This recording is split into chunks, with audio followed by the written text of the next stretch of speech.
Hello everyone, this is Dr. Vivek Laha and today we are going to discuss about the geometry of the simplex method. So let us start with a linear programming problem with two variables. Maximize z equal to 3x1 plus 5x2 subject to x1 less than equal to 4, 2x2 less than equal to 12, 3x1 plus 2x2 less than equal to 18 and x1 greater than equal to 0, x2 greater than equal to 0. So in this problem, we have already seen in our previous lectures that we can solve this linear programming problem using graphical method. So to solve this problem using graphical method, we have to find out all the corner points of the feasible region and then evaluate the value of the objective function at each and every corner point of the feasible region, and then to find out and then to compare all these values to have the optimal solution.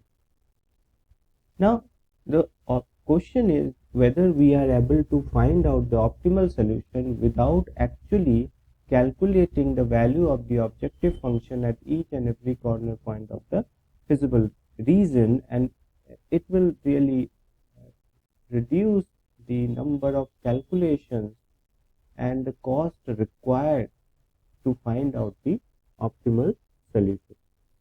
So let us start or initialize the process. So we initialize the iteration from the intersection of the constant boundaries x1 equal to 0 and x2 equal to 0, that is 0, 0. So we start from this 0, 0. Now the question is whether this 0, 0 point or the origin is an optimal solution of the linear programming problem or not. So to answer this question, what we have to do that see there are two ways emanating from 0, 0. One is along x1 axis and other is along x2 axis. So if we move along x1 axis, the value of x1 will increase, and if we move along x2 axis, the value of x2 will increase. So in either direction, this value of z, that is 3x1 plus 5x2, will increase. So that is why this point is not an optimal solution, because we can move either in the direction of x1 or in the direction of x2, and the value of the objective function will increase. So the next question is that what will be the direction of movement from this origin 0, 0.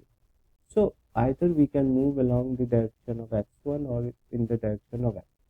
So suppose we are moving in the direction of x1, then this value of the objective function will increase by a multiple of 3. And if we move along the direction of x2, the value of the objective function will increase by a multiple of 5. So we can understand that this the rate of increment of the objective function z will be more in the direction of x2 than in the direction of x2. So we move along the direction of x2. So this is the direction of our move. Now when we are moving in the direction of this x2 axis, then we should have a stopping criteria. Then that is when we have to stop while moving along the direction of x2. So when we are moving in the direction of x2, we will meet the first constant boundary 2x2 equal to 12, and then we will meet this constant boundary 3x1 plus 2x2 equal to 18.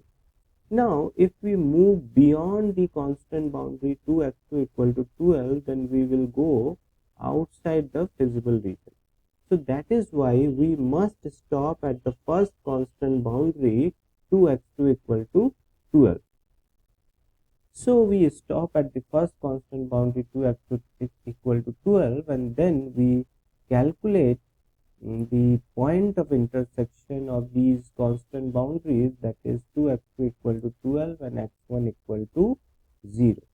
x1 equal to 0. So we get this point 0, 6. Now when we are at 0, 6, we have to repeat all the procedures we have already obtained. That is, we have to test the optimality at 0. So see, from 0, 6 we can move either in this direction of the constant boundary 2x2 equal to 12, or we can move backward in the direction of this x2 axis. So if we move backward in the direction of x2 axis, it will reduce the value of x2 and hence the value of the objective function will reduce. If we move in the direction of the constant boundary 2x2 equal to 12, then the value of the this x1 will increase and hence the value of the objective function z equal to 3x1 plus 5x2 will increase. So we have to move. So this point is not optimal. This x06 is not an optimal solution. Now, since we know there is only one direction along which we can move to increase the value of the objective function from 0, 6, what will be the stopping criteria? So we meet this constant boundary 3x1 plus 2x2 equal to 18, and then so we have to stop at that first constant boundary. And this first constant boundary, we calculate the point of intersection of the constant boundary 3x1 plus 2x2 equal to 18 and the constant boundary 2x2 equal to 12, which is 2, 6. Now, while we are at 2, 6, we have to decide whether this point is an optimal solution or not.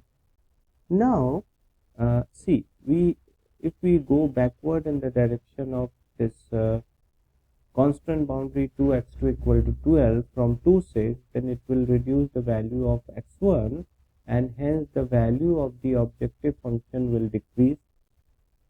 Now, if we move along the constant boundary 3x1 plus 2x2 equal to 18 from this 2, 6, then what will happen? To see along this direction, the value of x1 is increasing. X1 increases by a multiple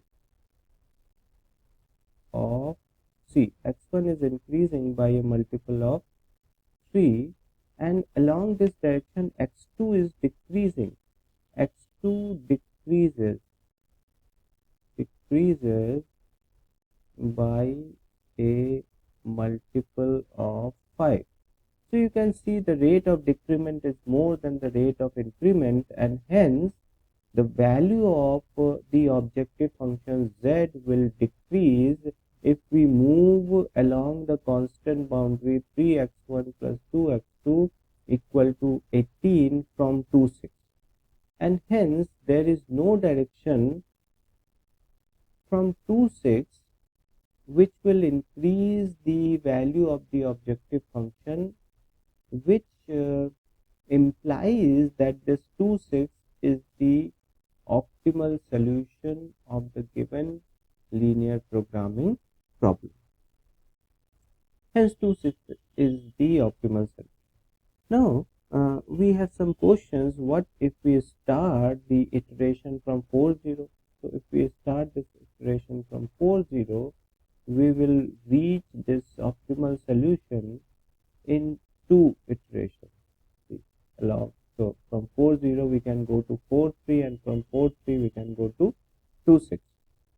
And if we start this iteration from from 0, 6, then we can reach this optimal solution in 1 iteration only. If we start this iteration from 4, 3, then we can reach this optimal solution in 1 iteration only.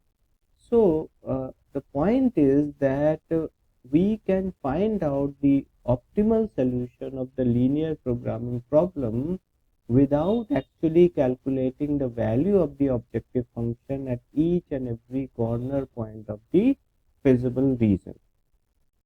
So what are the conclusions?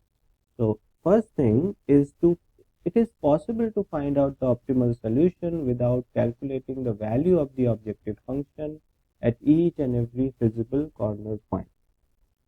Initialize the iteration from any corner point feasible solution, as we have done Here we have started the iteration from the origin 0 0, and then find all the edges emanating from that point, movement along which will increase the value of the objective function. So we have seen that 0 0, from 0 0 there were two edges emanating, x1 and x2 x's, both were there and both were increasing the value of the objective function, but we choose the we have to choose the x's which will maximize the value of the objective function.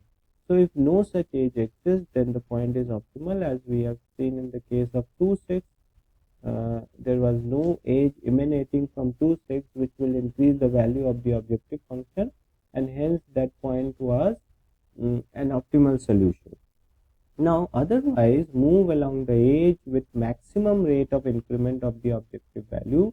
So as we have seen, we moved along x2 axis because it increases the value of the objective function maximally. Now stop at the first constant boundary and calculate the neighboring corner point feasible solution. So we stop at the first constant boundary, and because if we go beyond the constant boundary, then we will go outside the feasible region. And the last thing is to repeat the process until we obtain an optimal solution. So now in the next lecture we will try to understand that how we can correlate this geometrical procedure of finding the value of a linear programming problem with the algebra associated with it. Okay, thank you for joining.